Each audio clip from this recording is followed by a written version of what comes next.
Boa tarde, sejam todos bem-vindos ao webinar Pegada de Carbono como parte da estratégia corporativa.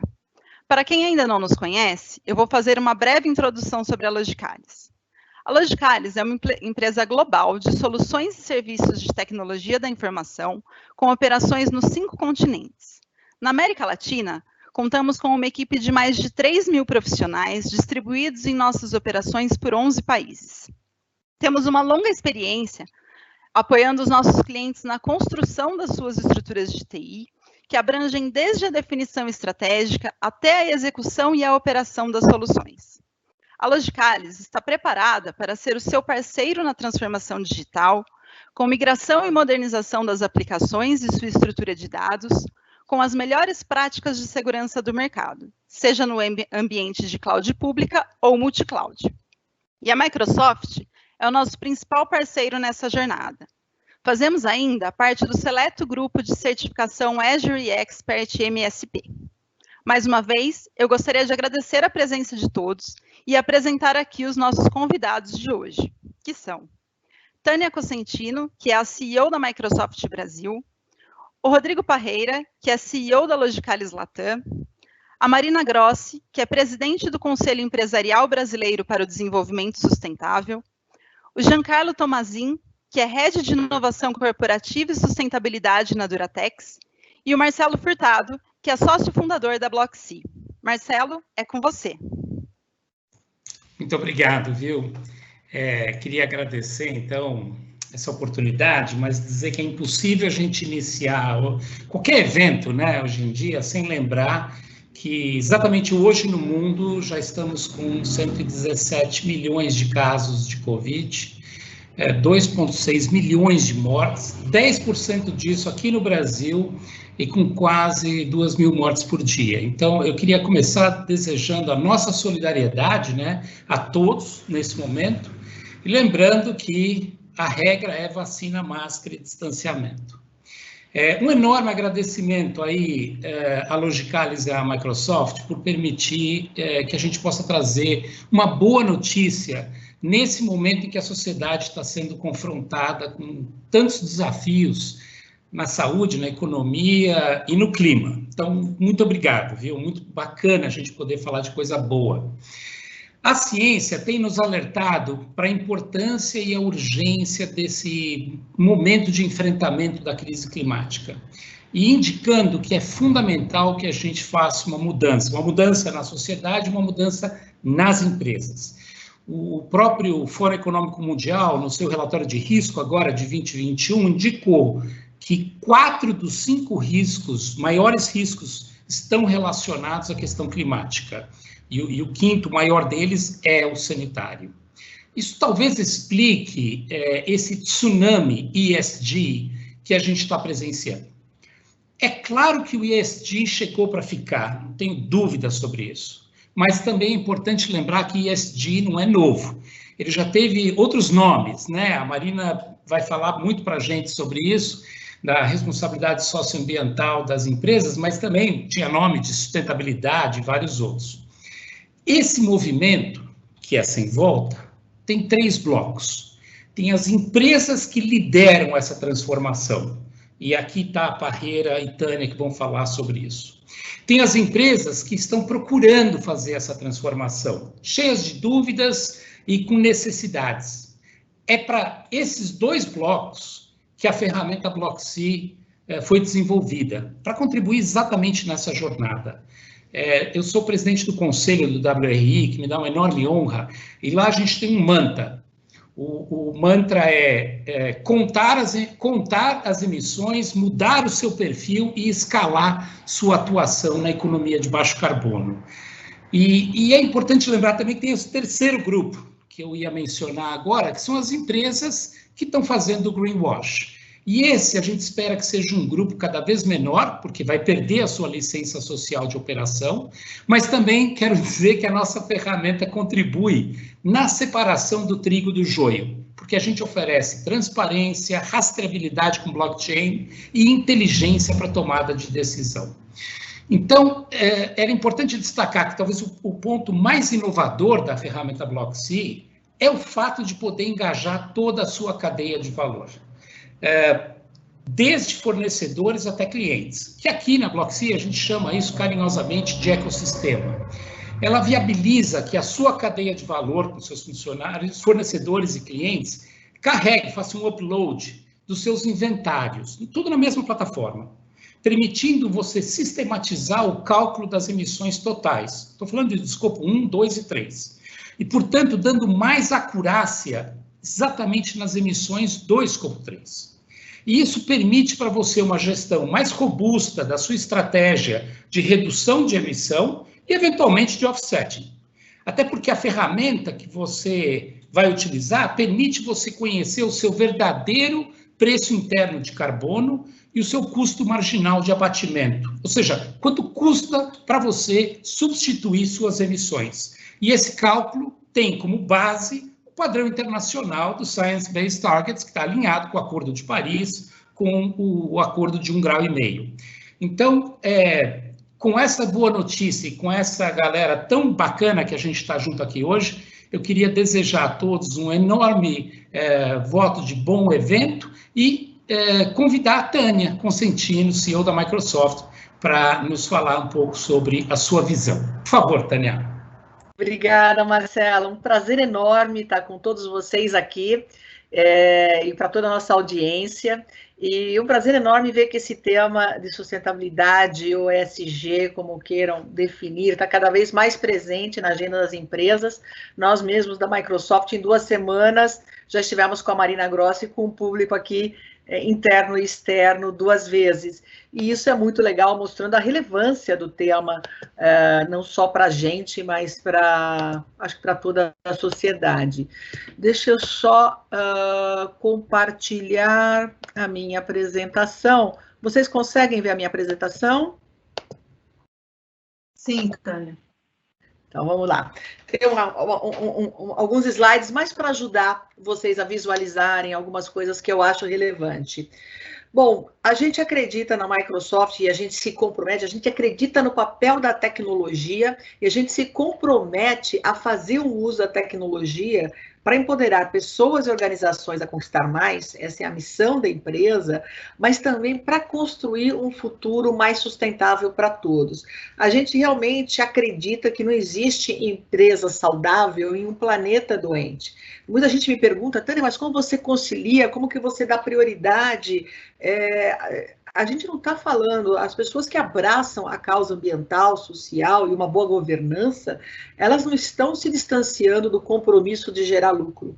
Muito pelo contrário, elas estão se comprometendo a gerar cada vez mais lucro e de forma perene.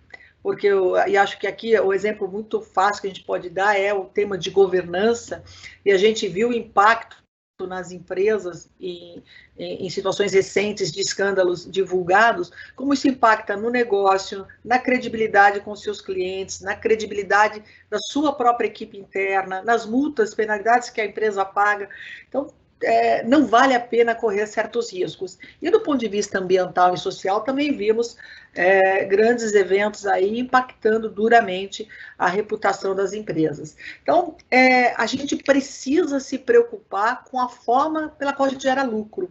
E também a gente precisa entender que incorporar as externalidades, que é incorporar os impactos negativos que o meu negócio traz para a sociedade, para o planeta, e precificar isso é uma forma da gente começar a ajustar as nossas ações. Porque senão você fica, não, é muito caro ser sustentável, não, é mais caro não ser sustentável. E eu acho que esse tipo de conversa está deixando cada vez mais evidente esse tipo de coisa. O desafio, gente, é enorme, e o desafio é do tamanho do planeta Terra. E como o Marcelo já falou, esse aqui é um gráfico que veio do World Economic Forum de 2020, início de 2020, e mostra que dos 10 grandes riscos para a sociedade e para os negócios nos próximos anos, riscos de longo prazo, 7 são relacionados a problemas ambientais, a problemas de mau uso do recurso do planeta. E acho que quem leu uma das últimas cartas do Larry Fink, e ele fala, bom, temos a mesma idade, então a gente já viu todo tipo de crise nesses últimos 30, 35 anos, por exemplo, que eu tenho de carreira, eu já vi todo tipo de crise econômica, mas essas crises têm começo, meio e fim, tem curto prazo de crise, relativamente curto, quando a gente coloca a história aqui da humanidade, a história do planeta, a história recente da indústria, ela tem um prazo curto, e o impacto também relativamente curto. Quando a gente vai para os impactos, até da própria Covid, que a gente está vendo os impactos na economia, a hora que a gente vacinar em massa a população, a gente garante, a gente tem a certeza que a gente consegue acelerar a retomada econômica. Alguns gatilhos disparados com o mau uso dos recursos do planeta, eles podem ser irreversíveis. Então, o impacto de uma crise ambiental, ela vai ser, em alguns casos, irreversível, e os danos para a sociedade, os danos para os negócios muito maiores. Então, por isso que a gente vê hoje até os grupos grandes de investimentos, como uma BlackRock, liderando esse tipo de discussão. Quando a gente olha para o Brasil, e aí eu pego a agenda da COP21 em 2015, o Brasil, desde aquele momento, que foi um marco, e nós tivemos até um protagonismo nas negociações, eu estava lá em Paris, estava com a Marina em Paris, a gente, de lá para cá, a gente andou, infelizmente nem de lado, a gente andou para trás, e a gente não conseguiu endereçar os principais desafios dessa agenda.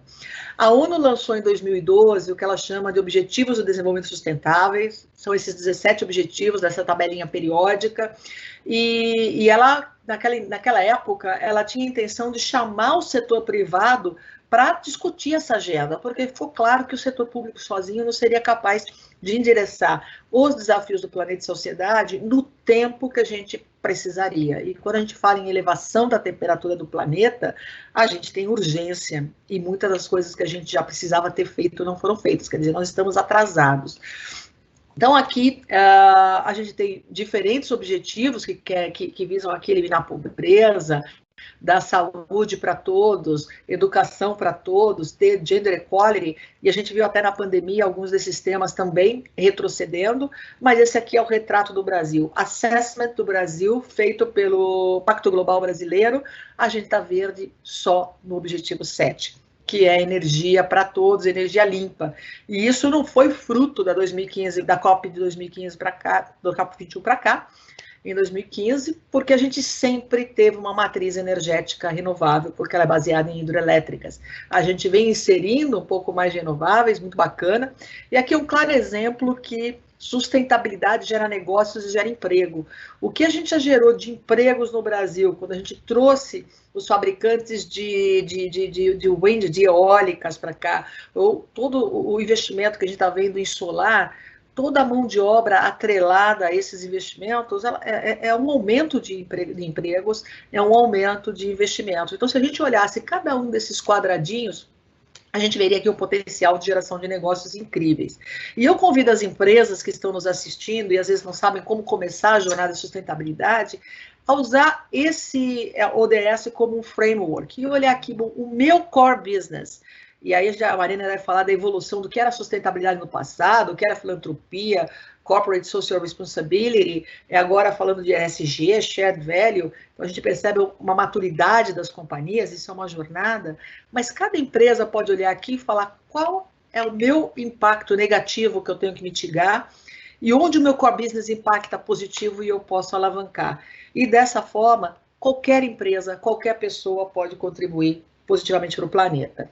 Vocês olhem aqui algumas das oportunidades de investimentos ou de crescimento ou de impacto na economia que a gente vai ter se a gente olhar a sustentabilidade. Então, precisamos entender, sustentabilidade é boa para a nossa reputação, é bom para a gente atrair os melhores talentos do mercado, é bom para a gente ter uma marca bem reconhecida pelos nossos clientes, é bom porque gera mais emprego e mais negócios. E aqui a gente olha, a gente fala em 60 bilhões de dólares, são oportunidades nos próximos anos para projetos de gerenciamento de energia, de eficiência energética.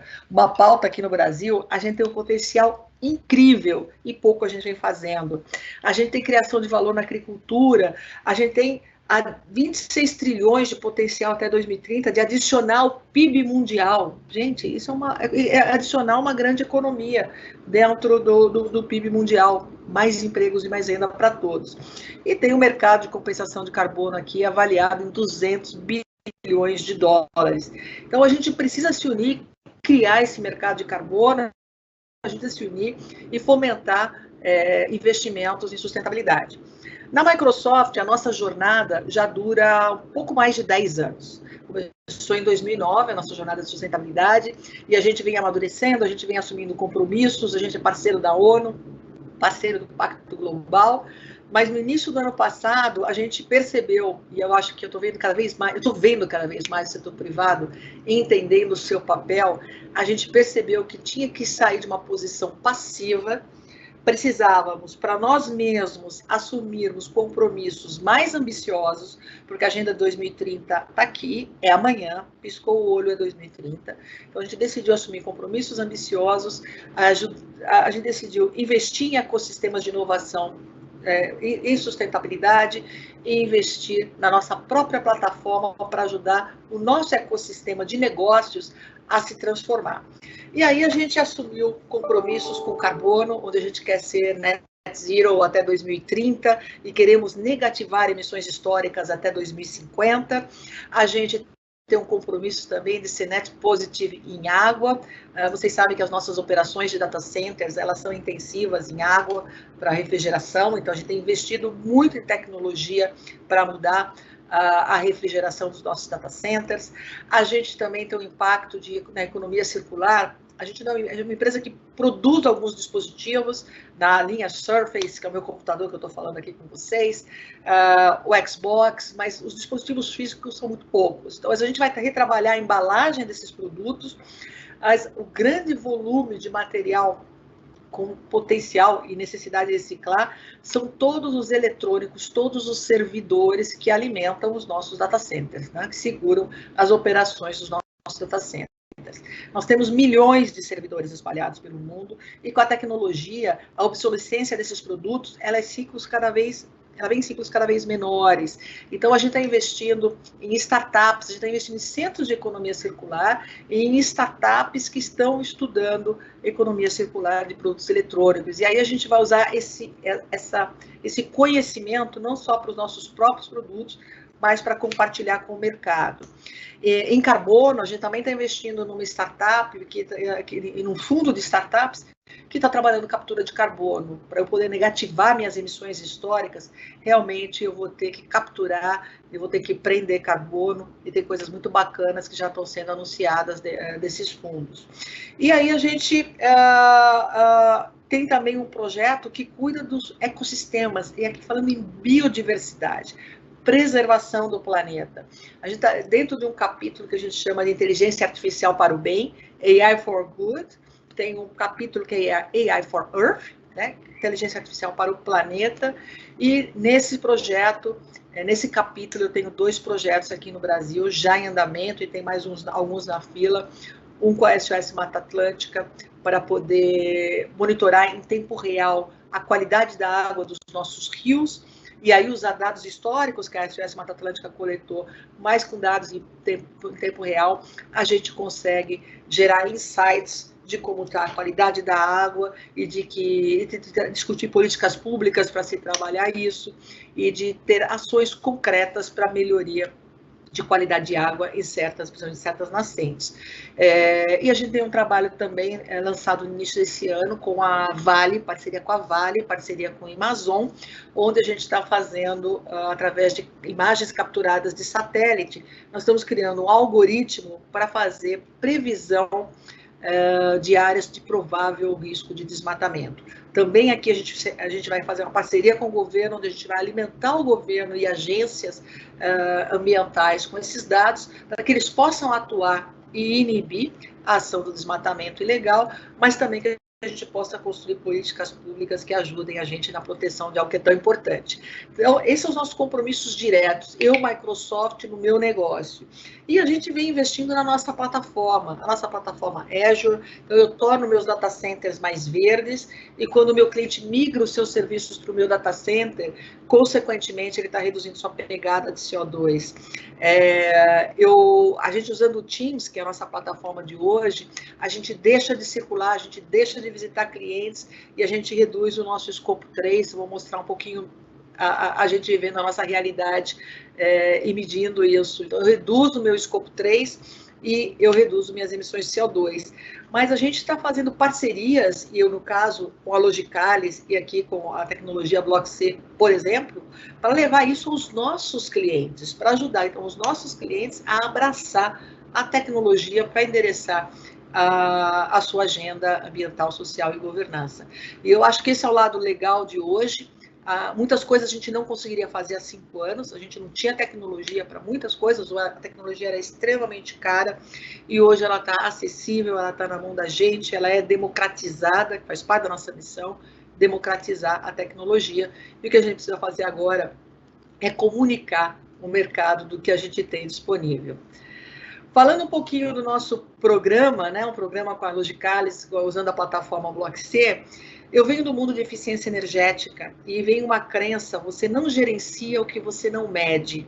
E quando a gente fala de carbono, né, medir energia é mais fácil, um reloginho, um medidor, e esse era um mundo direto, mas aí depois da medição de energia para taxar em carbono, como que está a tua operação, como que você faz os cálculos, como você certifica, então só medir é uma parte disso. Mas quando a gente fala em carbono e a gente fala em certificar e ter um relatório, e poder emitir um relatório de sustentabilidade confiável, então aí vem a certificação por trás, a gente precisa ter uma empresa com uma tecnologia robusta, uma tecnologia confiável. Então, acreditando que eu não vou gerenciar o que eu não meço, e se eu tenho um compromisso claro para reduzir, negativar minhas emissões até 2050 e zerar até 2030, eu preciso começar a fazer isso agora.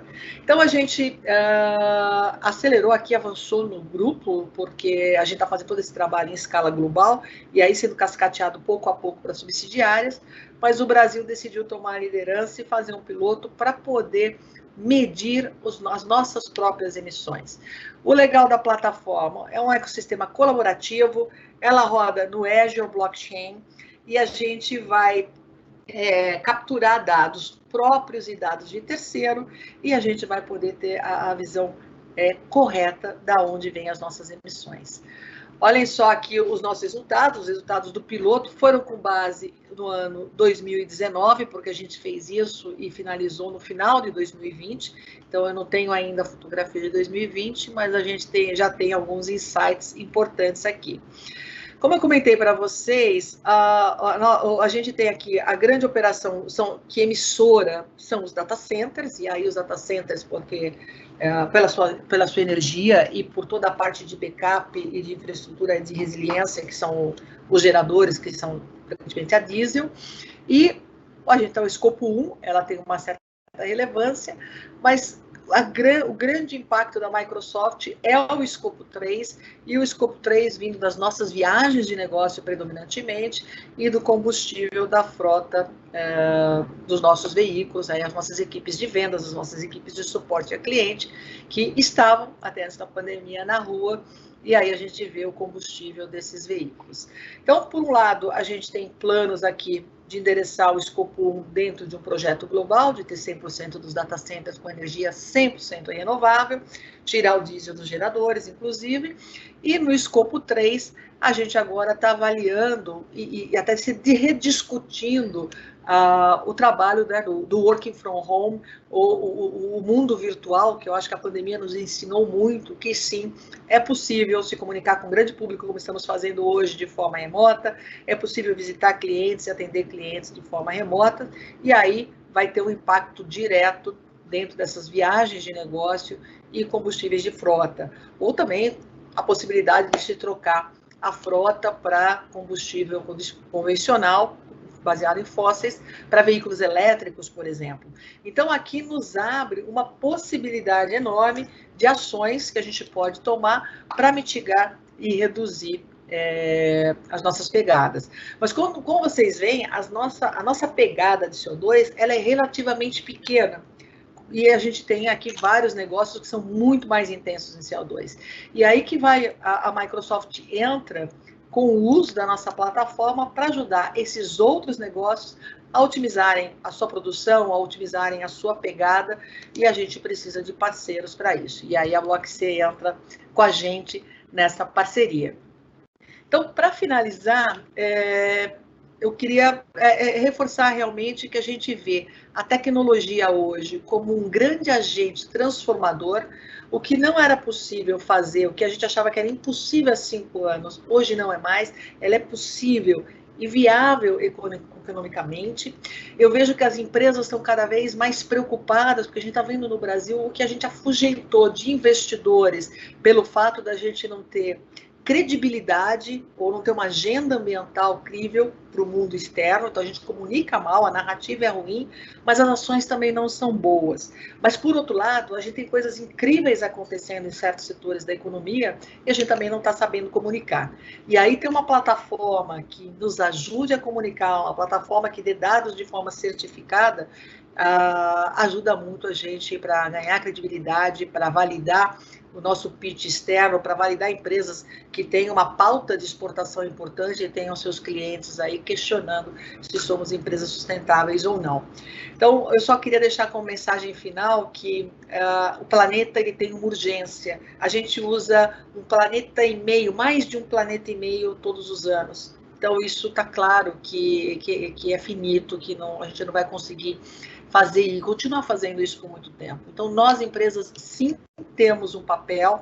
Eu concordo com o Marcelo que tem muito greenwashing ainda, relatórios de sustentabilidade que são fluffs, mas eu acho que mais e mais os bons exemplos estão se espalhando e a gente vai ser capaz, sim, de influenciar, de transformar, e nós somos responsáveis pelo que nós fazemos. E só é importante que a gente tenha em mente que para as nossas empresas continuarem relevantes, nós vamos precisar dos melhores talentos trabalhando nas nossas empresas. E os melhores talentos não vão querer trabalhar numa empresa que não é comprometida com a sociedade, que não é comprometida com o meio ambiente e que não é comprometida com as melhores práticas de governança. Obrigada. Obrigado, viu, Tânia? E muito legal que você trouxe, né, a questão do medir, mudar e escalar, que a gente falou lá no começo, e um elemento importantíssimo que é não deixar ninguém para trás, né? A gente normalmente escuta a ONU falando isso, e aqui você está dizendo, olha, a gente quer ajudar as empresas que querem fazer essa transformação a fazerem isso se tornar uma realidade. Lembrando que para isso é preciso trazer inovação e investimento. E aí, Parreira, vai cair no seu colo, porque até na Block.C você e foi a nossa salvação, né? Porque a gente tinha uma ideia boa, mas que precisava se tornar em um produto real que pudesse ser utilizado pelas empresas. E você e a Logicalis viabilizou isso. Conta um pouco para a gente como é que você enxerga o papel de inovação e este papel de atrair investimentos para fazer essa transformação acontecer. Ok. Bom, obrigado aí pela presença de todos. Eu sou o Rodrigo Parreira, eu sou o CEO da Logicalis na América Latina. Mas eu queria, assim, a minha formação ela é meio heterodoxa, né, para o caso de empresários ou dirigentes empresariais no Brasil. Na verdade, eu sou formado em física pela USP, com doutorado também em física pela USP, e curiosamente a minha primeira área de interesse acadêmico, de pesquisa, foi a área de emissões, né? A área de emissões de gases na atmosfera. Isso foi a minha primeira área de estudo. Isso foi no final da década de 80, e naquela época foi a época em que justamente estava surgindo na comunidade acadêmica a visão de que a atividade humana, sim, poderia gerar impactos climáticos de longo prazo na Terra, né? E eu lembro bem que ali no final da década de 80 houve o primeiro evento científico importante, reunindo pesquisadores do mundo inteiro sobre esse tema. Se não me engano, foi um evento que aconteceu no Canadá, onde se discutia esses impactos das emissões de origem humana na atmosfera. De lá para cá, houve muita evolução, né? Eu acho que o grande marco seguinte desse evento foi a Rio 92, onde esse tema do impacto da mudança climática começou a ganhar reverberação na opinião pública. Daí, isso evoluiu para o protocolo de Kyoto, onde a gente começou a falar de emissões, de créditos de carbono, de mercado de carbono, tá certo? Só para a gente ter uma ideia, o protocolo de Kyoto foi em 97, então já faz bastante tempo isso, tá certo? E essa discussão foi ganhando peso à medida também que a ciência evoluiu, a tecnologia evoluiu, os modelos computacionais, que são muito importantes para se usar, para detectar e preverem esses impactos ambientais, também evoluíram, a capacidade computacional. E creio que hoje, na comunidade científica, existe praticamente um consenso sobre a importância desse tema das mudanças climáticas, né? O último grande evento internacional foi o Acordo de Paris, né, que foi em 2016, uma grande convergência de países e nações que começaram a tomar essa agenda como uma agenda política muito importante. É claro que existem desvios, existem aqueles que negam, etc., mas, no fundo, já existe praticamente um consenso de que a gente tem que fazer alguma coisa, de que os impactos climáticos da atividade humana, eles estão aí e eles vão se agravar e eles vão gerar impactos para a gente no longo prazo. Eu quero focar num evento, no entanto, porque até agora, toda essa história, quer dizer, eu falei um pouco de comunidade científica, eu falei um pouco da sensibilização dos governos, né? Então a gente sabe Greta Thunberg, tudo isso, mas tem um evento para mim que é um evento seminal e fundamental. E esse evento, ele aconteceu no dia 14 de janeiro de 2020. Existe uma empresa chamada BlackRock. BlackRock é o maior gestor de ativos do mundo. Para vocês terem uma ideia, a BlackRock hoje tem 9 trilhões de dólares em ativos gerenciados por eles. Todos os anos, o CEO da BlackRock, fundador, um cara chamado Lawrence Flink, também conhecido como Larry Flink, ele publica em janeiro uma carta para os investidores e para os CEOs das empresas de todo o mundo. No dia 14 de janeiro de 2020, a carta de Larry Flink, ela tinha um único tema, e o tema era a responsabilidade corporativa e empresarial sobre a questão da mudança climática. Então ele dizia, este tema não só é um tema sério, como é o tema mais sério que nós vamos enfrentar a nível planetário no próximo século. E a BlackRock, como gestor, ela se compromete a buscar investimentos unicamente em empresas comprometidas com uma gestão ambiental saudável daqui para frente. Obviamente que quando um cara desses, você fala 9 trilhões, mas quando um cara desses fala, isso tem um impacto imenso na comunidade empresarial. E eis que 3 dias depois, um amigo da nossa querida Tânia aqui, um sujeito que eu admiro muito, chamado Satya Nadella, 3 dias depois, ele faz uma declaração pública onde ele diz que a Microsoft ela se compromete até o ano de 2030 em ter uma pegada negativa de carbono. A Tânia já falou disso. Só que ele fala uma coisa que é um pouquinho diferente. Ele diz, não só me comprometo a isso, como eu me comprometo a atuar em cima da minha cadeia de fornecedores para que esta cadeia inteira seja influenciada por esta decisão. Então, isso é um momento onde o assunto de mudança climática sai do âmbito governamental, vai para o âmbito da iniciativa privada e, pela primeira vez, um líder com a estatura do Satya, que é um dos grandes formadores, digamos, de opinião do mercado, identifica o compromisso como não só sendo um compromisso contido no seu objetivo estratégico, mas percorrendo toda a sua cadeia de fornecedores, todo o seu ecossistema. Bom, eu conheço o Carlos e o Marcelo há 15 anos, tá certo? E eu tive com eles desde o começo, nas primeiras iniciativas no Brasil, a olhar crédito de carbono, mercado de carbono. Eu lembro muito bem quando eles começaram a olhar esse tema e a buscar a certificação dos créditos de carbono na ONU, etc. E quando eu vi tudo isso, a ideia, a gente começou a discutir, pô, a gente hoje tem tecnologia que permite facilitar muito este processo e uma tecnologia que permite viabilizar essa visão, não só do Larry Flink, mas também do Satya, e agir de forma muito positiva no ecossistema das empresas.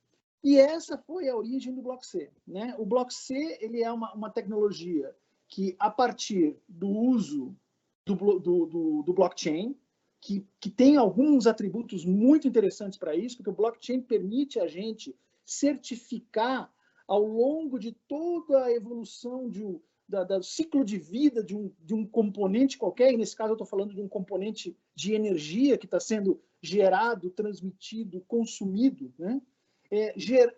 Certificar e garantir a integridade desse componente ao longo de todo esse ciclo de vida. Então, a gente resolveu desenvolver essa ferramenta baseada em blockchain, tá certo?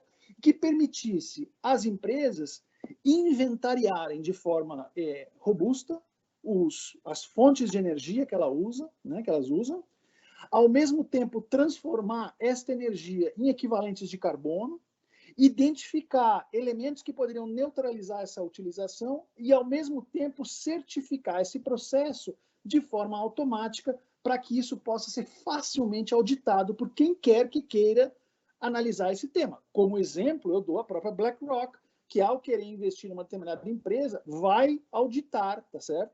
Como é que essa empresa está gerenciando o seu uso, o seu consumo de energia. Então, o BlockC, ele permite transformar esse processo, que é um processo bastante complexo, tá certo? E que, historicamente, sempre foi um processo muito manual, muito artesanal, com muitas intervenções custosas e demoradas e serviços profissionais especializados, automatizar esse processo em um modelo que garante a integridade do processo e a facilidade de auditoria, transformando elementos que demoravam em semanas em minutos, tá certo? Então, a gente entende que o BlockC hoje é uma enorme oportunidade para as empresas brasileiras, né, se modernizarem, criarem um modelo muito simples de gestão do seu consumo de energia, olhando para um horizonte onde esta responsabilidade na gestão da energia passa a ser algo não só legal, mas essencial para a sobrevivência das próprias empresas. Porque, no fim do dia, é o que a Tânia disse, quer dizer, as empresas elas consomem insumos que estão no planeta, e se esse consumo de insumos sair do controle, as próprias empresas vão morrer, né?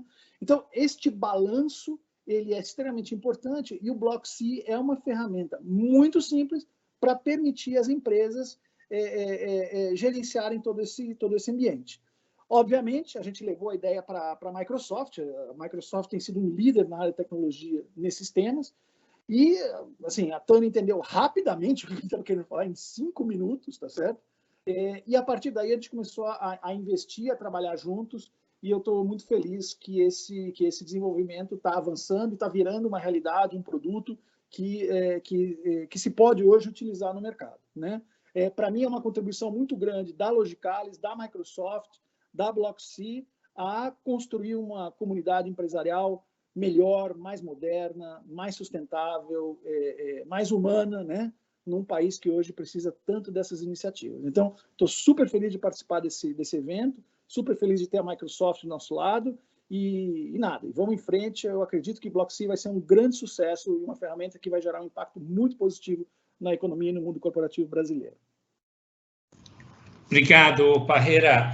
E obrigado por lembrar esse importante sinal dos investidores, porque eu acho que isso é uma excelente conexão com a fala da Marina. E só antes, Marina, de eu te passar a fala, eu queria fazer só um reparo e um agradecimento, porque o Parreira lembrou de uma coisa que eu deveria ter dito e não falei, que é exatamente a redução desse custo de transação, que permite com que essa seja uma ferramenta absolutamente factível para pequenos e médios negócios também. Não é coisa só para empresa grande. E isso é uma coisa muito importante num país como o nosso, que tem um perfil empresarial tão amplo. Dito isso, só para fazer uma propagandinha, a gente já está prospectando clientes fora do Brasil também. Então, quem tiver operação fora do Brasil, dá para fazer com a gente também. Mas, Marina, voltando aqui para a nossa conversa, a provocação que o Parreira trouxe, que eu queria jogar no teu colo, é o seguinte: bacana, está todo mundo falando de neutralização, a gente falava de neutralização em 2050, e Microsoft com Tânia e outros já começaram, Natura, começaram a puxar a data para 2030, mas a gente sabe que também tem aquelas empresas que se comprometem para 2050 e vão deixar para fazer as coisas em 2049. Você pode contar um pouco para a gente como que você está vendo esse movimento propositivo e progressista do setor privado na resolução do enfrentamento à crise climática? Porque você liderou talvez o que seja aí os maiores movimentos recentes, seja com a Amazônia, seja com o clima do setor privado. Por favor. E muito obrigado pela presença. Obrigada a você pelo convite. Eu estou entre amigos aqui, Tânia, vocês, Rodrigo eu não conhecia, Joyce, Giancarlo, mas assim, é um prazer enorme e tem coisas que desanimam a gente, né, Tânia, mas tem coisas que animam. Eu acho que o setor privado nunca teve, Tânia falou disso, ela faz parte do nosso conselho de líderes, né, e esse conselho reúne os CEOs, vamos ter uma reunião agora nessa quinta-feira, a gente estava falando um pouco antes do nosso começo aqui, já temos quase 20 confirmados aí para essa reunião, e a pauta desses CEOs, há 7 anos já, é falar assim, bom, como é que a gente pode estar como grandes empresas, o CEBEDES reúne 60 grandes grupos empresariais, mais um pouquinho agora, como é que essas grandes empresas podem estar fazendo o que o CEBEDES se propôs, olhando para as empresas, que é tornar, e que a Tânia também mencionou, que as empresas mais sustentáveis sejam as melhor sucedidas dentro desse ambiente do Brasil. Então, a gente luta para que as mais sustentáveis tenham êxito, né? E aí vai as grandes e toda a sua cadeia de fornecedores. Eu acho que a grande mudança, e aí eu volto para trás um pouquinho, é que o setor empresarial abraçou isso como nunca. Então, assim, já há algum tempo, já há alguns anos, uns 4 anos, que a gente coloca no CEBEDES o que o setor empresarial está fazendo em relação ao Acordo de Paris. Porque eu acho que tem um grande turning point aí, uma grande mudança em 2015 com o Acordo de Paris, porque antes o mundo estava dividido em 2, né? Então, os que estão nos ouvindo talvez não entendam essa rapidez, mas desde 2015, a mudança grande, global, foi o seguinte, não tem mais país em desenvolvimento e desenvolvido com tarefas diferentes, todos estamos no mesmo barco, e também tem uma agenda que a Tânia falou, que é para todo mundo também, que é para cidadão, que é para empresa, que é para governo, que é para todo mundo, que são os objetivos do desenvolvimento sustentável. Então, estamos buscando uma linguagem que todo mundo consiga estar conversando, né? Isso fez uma mudança grande, e assim, e é esperado que nessa década as mudanças sejam maiores do que os 100 anos passados. Eu estava há pouco tempo numa reunião falando com um conselho de uma empresa, e eu resgatei para mostrar essa transição, eu resgatei uma foto de Nova York para mostrar a transição energética. Em 1900, na Quinta Avenida ali, tinha só carroças e um carro, em 1900, só carroças e um carro. Em 1913, tinha só carro e uma carroça. Essa foto é muito emblemática, porque de 1900 para cá, a aceleração, e a gente está com a Tânia aqui, a tecnologia, ela acelera de forma impressionante. A gente que no CEBEDES, né, agora a gente vai lançar daqui a poucos dias a Visão 2050, se tem uma coisa que a gente erra um pouco no longo prazo, é que a gente subestima um pouco a tecnologia. No curto prazo a gente até superestima, mas no longo prazo a gente subestima. E assim, a gente não consegue ver bem. Será que vem mesmo transformação? Vem de qualquer jeito, né? Então, o que a Tânia faz, e é super importante, além de tudo que ela falou, ela é uma pessoa que olha muito para as características do país, então, a questão da desigualdade, né? Vocês perguntaram sobre tendências, né? Acho que tem 3 grandes coisas que a pandemia evidenciou. Uma é o maior desafio que a gente tem desse século, que é a mudança do clima,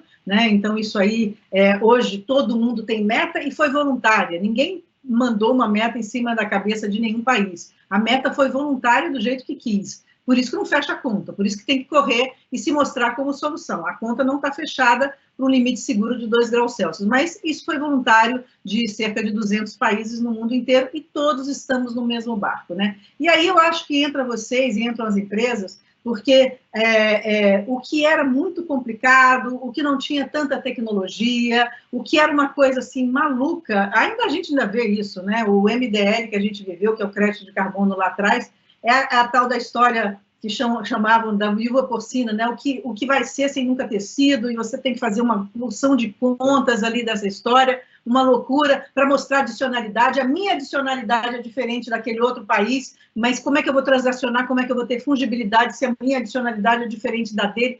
Essa confusão toda, esse emaranhado todo, a tecnologia tem um papel crucial aí como meio para viabilizar essa conversa. Né? O conteúdo, o objetivo é o que a gente está conversando aqui. São os ODS, né? São as metas do Acordo de Paris. As metas do Acordo de Paris estão colocadas. Agora, qual é o meio que a gente vai utilizar para acelerar isso? Né? Tem que ir para a tecnologia, tem que ir para a simplificação e tem que ir para a transparência. Então, eu acho que um ponto, e para baixar custo de transação e tudo isso, mas a transparência também é um ponto importante, porque o Rodrigo falou da questão dos investidores, e sem dúvida, já quando a gente estava lá em Paris, começava o burburinho, e os investidores, porque se falava em trilhões que seriam necessários. Aí começou trilhões de novos aportes, porque ninguém vai tirar o dinheiro que está dando lucro de onde está. Então, trilhões de novos aportes. Depois a coisa vai, não, precisa de tantos trilhões, cadê o fundo? Ninguém está dando para esse fundo? Então, aí as empresas começaram a falar, eu estou ligada com isso, porque o meu consumidor está me pedindo um novo padrão. Esse cara entra ali e fala, essa nova geração, então nem se fala. A nova geração já nasceu com outro chip e já está numa outra pegada, que não é a de convencer as pessoas que estão no poder agora, como nós, de alguma maneira, aí, que você percebe isso, mas não está evidente para todo mundo que nos cerca em posição de poder. Então, essa nova geração já sabe que essa conta vai cair no colo dela. E não é para o futuro, é para agora. A mudança do clima é uma coisa que você está vendo acontecer, você está vendo apressar. Você mudou a sazonalidade dos vinhos da França, você está mexendo em coisas culturais muito importantes, você está mexendo no grupo de seguros muito fortemente. Então, os investidores, eles começaram a se mexer, e eu acho que, sem dúvida, eu concordo com o Rodrigo aí, de que foi uma grande mudança. Então, você já tinha as empresas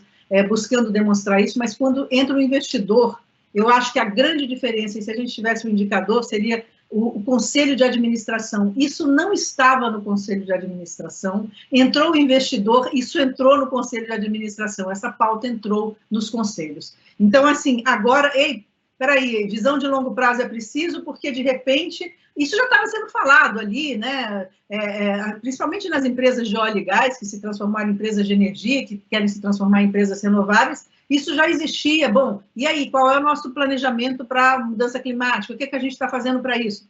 Mas, de repente, instrumentos, eu acho que é muito importante, e aí a precificação de carbono, né? Acho que também foi Rodrigo ou você, Marcelo, que falaram do preço interno de carbono. De repente, isso começou a ser algo que é importante as empresas estarem fazendo, que ela precisa de fazer, isso é mandatório, porque senão isso não vai mostrar ação, né? Então, a BlackRock começou a pedir isso, os investidores começaram a pedir isso, e pegaram o ESG, né, que nada mais é do que sustentabilidade, mas numa linguagem não é novo, portanto, mas eu acredito que é a forma como o investidor está conseguindo organizar isso para estar disciplinando e padronizando aonde ele interfere, tanto o seu portfólio quanto aqueles que ele tem influência para estar interferindo. Então, assim, uma outra medida bom, você fez alguma coisa em ação climática, não fez, eu estou saindo do seu board.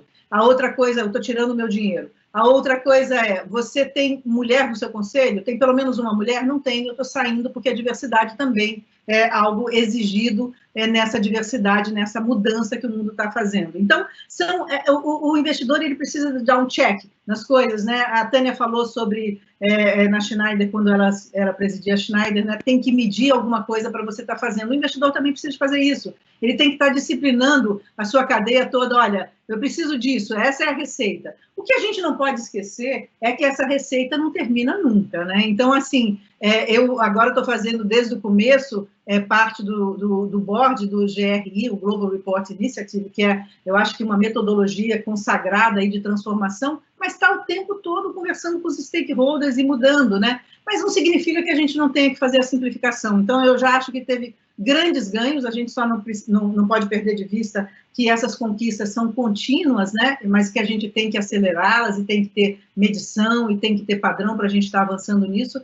E no caso do Brasil, em especial, eu acho que o que fez com que os CEOs no Conselho de Líderes, conselhos agora estão fazendo cada vez mais, é que eles têm uma responsabilidade e o Brasil tem que mostrar a voz do setor privado que já está fazendo o que está fazendo, e não é simples isso, não é trivial, a gente tem leis robustas, leis com grande conservação. Então, não pode agora o que eu conseguir fazer, preservar e produzir, de repente não valer nada e eu ser acusado de desmatamento. Não, eu estou fazendo essa história direitinho e isso pode me levar em condições mais vantajosas no resto do mundo. Então, deixa eu mostrar. E aquela história que você falou, né, Marcelo, de separar o joio do trigo, vários mecanismos que também têm que ter tecnologia, que já são mais viáveis, estão começando a fazer. Então, a rastreabilidade é uma delas, né? Como é que eu vou mostrar que o meu boi ele está numa área que não foi fruto de desmatamento? Como é que eu vou mostrar que o meu produto ele está trabalhando com uma mão de obra que não é escrava, ele está em conformidade com os padrões? O cara vai ter que chegar no celular dele, olhar aquele produto e ter a história, né? Então, assim, não, por mais que tenha greenwash, que é a forma como as coisas alavancam,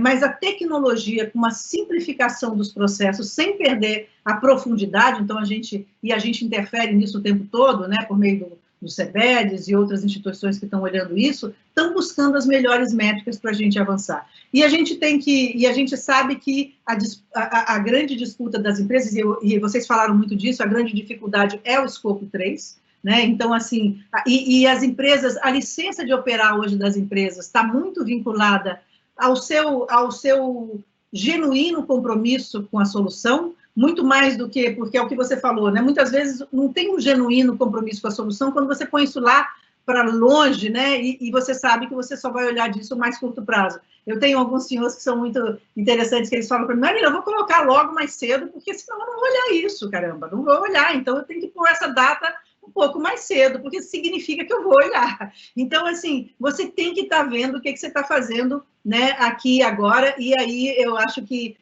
pegar um ecossistema tão complexo quanto esse, né, ajudar para o escopo 3, ajudar pequenas e médias, ajudar a cadeia de fornecedores, os colaboradores, vai ser cada vez mais essencial para esse processo, mostrando de uma forma transparente que isso garante integralidade ambiental, né, e que isso está se relacionando com objetivos maiores aí.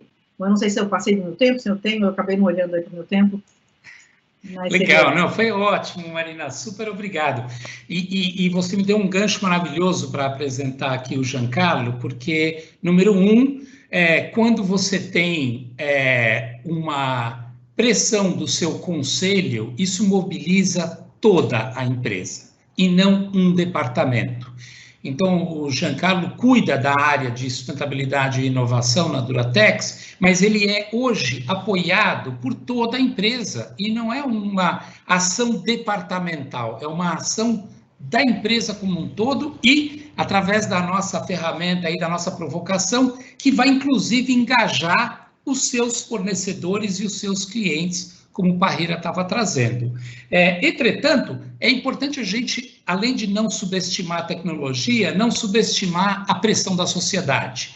E eu acho que tem uma coisa muito bacana que o Giancarlo vai poder contar para a gente, que é esse engajamento da Duratex de olhar a questão ambiental e a questão social, trazer ambas esses vertentes dentro dessa visão de bem-estar, de moradia, de acolhimento a o que somos e o que queremos na nossa casa e no nosso planeta. Giancarlo.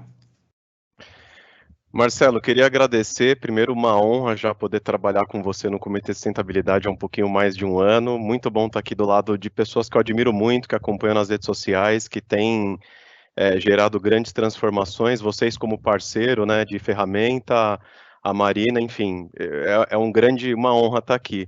Poder falar da Duratex não é tão simples, né, Marcelo? Você sabe bem, é uma empresa grande, uma empresa complexa, então vou trazer 3 temas bem rapidamente, focando, claro, na BlockC, mostrando essa ferramenta, né? Então, aqui está um pouco da complexidade da Duratex. Então, uma empresa que fatura praticamente 5 bilhões, né, que são dados de 2019, mas 5 bilhões, está distribuída praticamente no Sul, no Sudeste e no Nordeste, então são 16 fábricas aqui no Brasil, 3 fábricas na Colômbia, né, mais de 10 mil colaboradores. Então, uma estrutura grande, uma gestão que não é tão simples de fazer e complexo. E através dessa complexidade, a gente tangibiliza o bem-estar, como o Marcelo falou. E tangibilizar esse bem-estar, a gente precisa definir métricas, KPIs, a gente precisa ser um pouco ousado, principalmente respondendo a todas essas demandas atuais que vêm acontecendo, e nós, eu acho que o legal de tudo isso é saber que nós que estamos aqui somos responsáveis por essa transformação. Isso está nas nossas mãos hoje. Poderia estar na próxima geração, mas está nas nossas mãos, né? Então a Duratex, de uma certa forma, já tem um grande reconhecimento no mercado pelos destaques, né, nos principais índices e questionários. Então, 13º ano compondo a carteira do ISE, a gente também entrou no índice de carbono eficiente no ICO2, com muito orgulho, a gente hoje compõe o A-List de climas no CDP, somos B em águas e fizemos pela primeira vez também o Forest. Também saímos de largada com uma avaliação B e somos o primeiro no índice SPOT, né? Então, isso traz para a gente muito orgulho, sem falar das outras certificações, né? Não vou nem mencionar o pioneirismo na FSC, do Forest Stewardship Council, que a gente conseguiu lá em 1995, mostrando que a gente faz um manejo totalmente sustentável das nossas florestas, né? Agora, respondendo à pergunta, por que a pegada de carbono ela é parte da estratégia corporativa da Duratex? Primeiro porque a gente tem informação hoje, né? Se eu olho do lado esquerdo, fica fácil entender que o Brasil ele está perdendo a sua biocapacidade. Então, de novo, a gente tem essa responsabilidade aqui. Claro que o papel e as pessoas esperam muito isso das grandes empresas e da liderança. Já foram feitas pesquisas, né, para entender o que a população está esperando dessas grandes companhias e desses líderes. E espera que a gente, sim, tome frente, que a gente lidere projetos, que a gente seja reconhecida pelas nossas ações. Né? Quando eu olho o gráfico do lado direito, aí ele para ali em 2017, mas no gráfico seguinte continua, né? Mas é uma relação das emissões pelo crescimento, né, econômico do planeta. E você vê que o nosso crescimento está relacionado, ou seja, a gente tem muita informação hoje. E quando eu olho como que a gente está caminhando globalmente para as emissões, é aí que preocupa. Né? Então, a gente olha ali, né, aquele gráfico lá anterior era até 2007, aqui começa a partir de 2010, lá terminava em 35 GT, né, de carbono equivalente, aqui já começa quase 45, enfim. E a expectativa até 2030 a gente bateu 70, ou seja, a gente está aqui para não chegar nesse 70, a gente está aqui para desenvolver ações para que essa temperatura aí a gente consiga mitigar esses 2 graus de aquecimento global, ou seja, aqui são ações que a gente precisa desenvolver para que esse aquecimento global ele não seja na velocidade que tem sido nos últimos anos, né? E quando eu expando aqui esse gráfico, você vê que tem uma série de iniciativas que todos nós devemos e temos que fazer e que vai contribuir para esse número. E uma delas, a gente está muito alinhado, que são as metas baseadas em ciência, que eu vou falar daqui a pouquinho, não vou falar agora, né? Então, trago essa frase que eu gosto muito, né, do livro Green Giants, da Williams, que ela fala que a nossa reputação daqui para frente vai estar relacionada muito mais àquilo que a gente faz, as nossas ações, do que no nosso advertising, digamos assim. Então, poder falar, comunicar, expor, né, abrir, ser transparente, demonstrar esse compromisso com todos esses aspectos tem sido fundamental.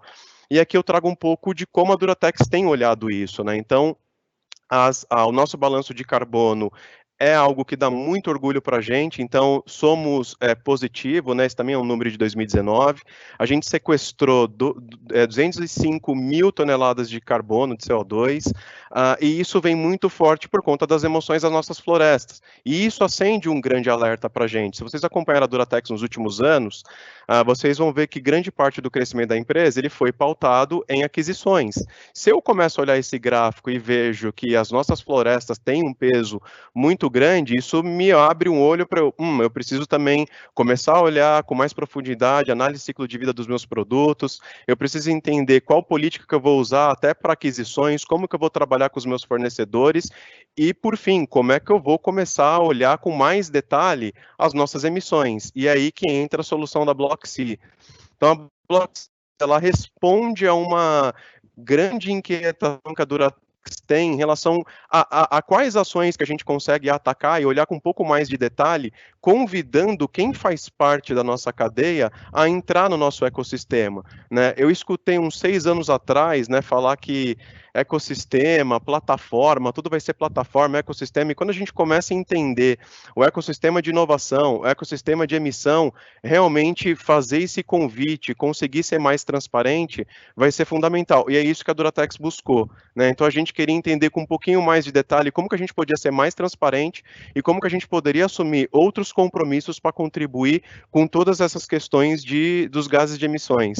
Então, aqui é um exemplo, né, a plataforma da Block.C. Aqui a gente olha um pouquinho mais ecossistemas e parceiros, e é um pouco daquilo que eu estava falando. Se eu começo a analisar e faço um convite para quem atua dentro do meu ecossistema, sejam meus parceiros, eu posso falar dos eventos que eu vou fazer, eu posso falar das viagens, eu consigo até fazer uma gestão, inclusive, das minhas viagens, dos meus colaboradores. Isso está muito em alta, inclusive, na discussão da política de home office. Então, quanto que eu contribuo também no meu escopo 3 nas minhas políticas de home office, por exemplo? Então, conseguir motivar todos esses fornecedores e colocá-los cada vez mais dentro do meu ecossistema vai ser cada vez mais estratégicos e vai ajudar as empresas, e no caso da Duratex, a planejar melhor, inclusive, as suas ações.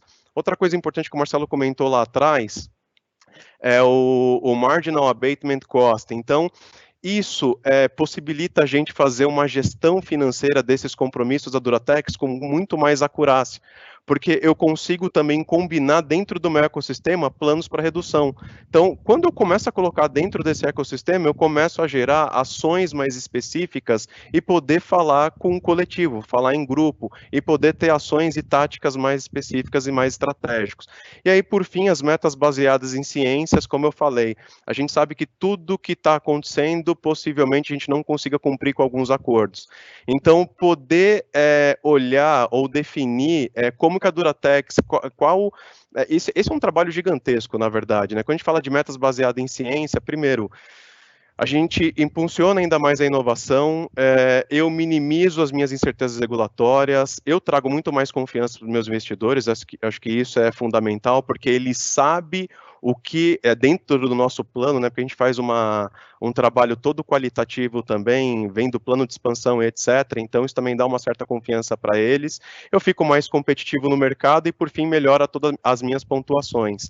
Então, a Block.C ela consegue responder para a gente a todas essas inquietações e faz com que a gente consiga ter uma voz mais coletiva e definir táticas e estratégias para que a gente consiga, de fato, resolver esse problema. Muito obrigado, Giancarlo. Foi assim, de uma enorme clareza, assim, como que a gente traduz a conversa que a gente teve em ação. Eu acho que isso é muito importante.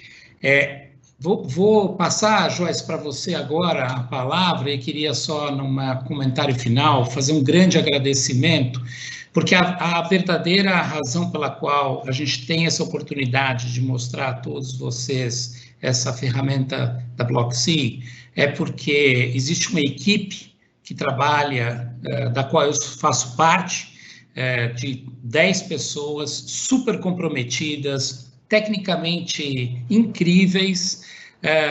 Recentemente a gente contratou uma estagiária, que é a Andressa, que é uma baita engenheira de São Carlos, mas a fala dela que a levou a ser contratada foi dizer que ela trabalhou 5 anos na bateria da Universidade de São Carlos.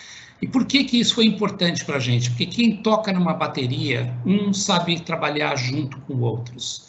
2, entende que o ritmo depende de estar todo mundo junto. Esse é o espírito da Block.C, esse é o espírito como a gente trabalha com a Logicalis, é o espírito com que a gente recebeu e acolheu essa enorme oportunidade da Microsoft de entrar, Tânia, na sua plataforma, e muito obrigado por isso.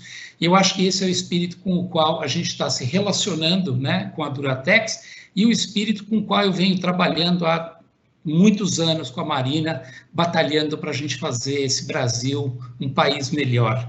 Então, eu não poderia estar em melhor companhia aqui. Agradeço muito a todos e para mais informações, visitem nossas páginas. E, Joyce, muito obrigado pela organização. Bola contigo.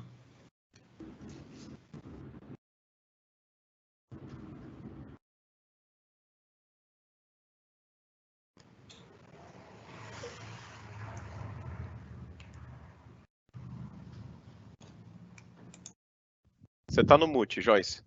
Joyce, você está no mute. Desculpa, pessoal. Acho que todo mundo fala muito isso o tempo todo, né? Tá no mudo. Gostaria de agradecer a presença de todos aqui. Foi uma discussão muito rica, eu acho que a gente poderia ficar mais umas 2 horas falando sobre esse tema, mas infelizmente o nosso tempo aqui acabou. A gente agradece a presença de todos vocês, né, em nome da Logicalis, da Microsoft e da Blockse. E a gente não teve tempo para responder todas as perguntas, mas agora a gente vai compilar todo esse material e vai depois responder para vocês, tá? Então, muito obrigada e fiquem atentos aí aos próximos eventos da Logicalis, da Microsoft e da Blockse. Obrigada, boa tarde a todos. Obrigada. Obrigado, tchau, gente. Obrigado, pessoal. Obrigada.